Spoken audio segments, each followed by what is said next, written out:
Matapos nga ang tila mga cryptic post ni Julia Barreto sa kanyang Instagram at bakit nga ba magkahiwalay ang dalawa at tila ang mga celebration ng mga Barreto ay wala palagi si Gerald Anderson. At hindi na nga sila nakikitang magkasama. Ang nasabi nga pong last post si Gerald Anderson na magkasama sila ni Julia Barreto ay noong pang March kung saan ay kaarawan ng kanyang girlfriend na si Julia. Marami pang nag-iisip dahil sa pag-iisa at pag-post ng alone nga ang aktres ay talaga namang kumakalat ang issue na hiwalay na nga ang dalawa. Marami din ang naniniwala na separated na nga ang dalawa at ang sabi nila ng iba naman ay baka lang daw talagang may projects. At ito nga ay binasag na ni Gerald Anderson ng katahimikan hinggil sa tunay na estado nila ngayon ng kanyang girlfriend na si Julia Barreto. Mula sa naging interview sa kanya ni Tony Gonzaga nitong June 1 sa Tony Talks, nagsalita na nga si Gerald Anderson hinggil sa estado ng relasyon nila ngayon ni Julia Barreto. Hiwalay na nga ba sila o hindi?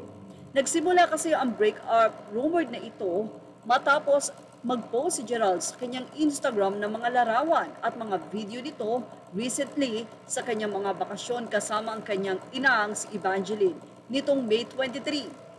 Kaya naman ang mga netizen, agad-agad nagsabi na napapadalas daw ang solo travel ng aktor ng parang isang pahiwati.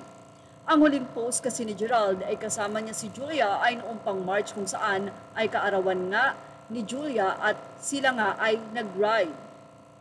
Sa naging interview nito lamang ni Tony Gonzaga ngayong June 1, tiniyak nga ng aktor na si Gerald Anderson na matatag pa rin ang 5 years relationship nila ni Julia at sa katunayan ay hinatid pa nga raw nito ang aktres sa airport papuntang Dubai.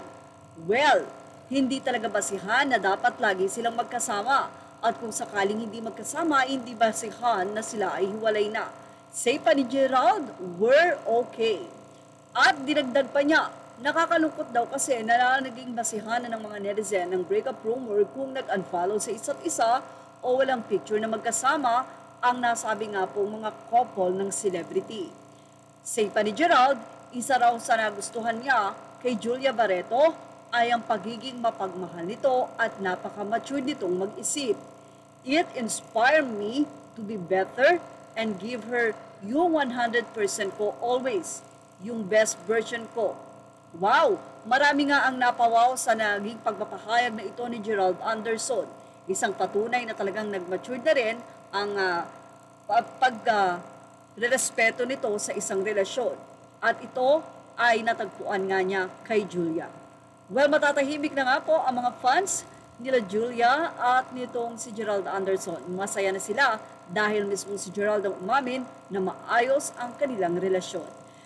Yan ang ating Showbiz Now update. Images are all credit to the rightful owners. Thank you for watching Showbiz Now. Please like, share, and subscribe.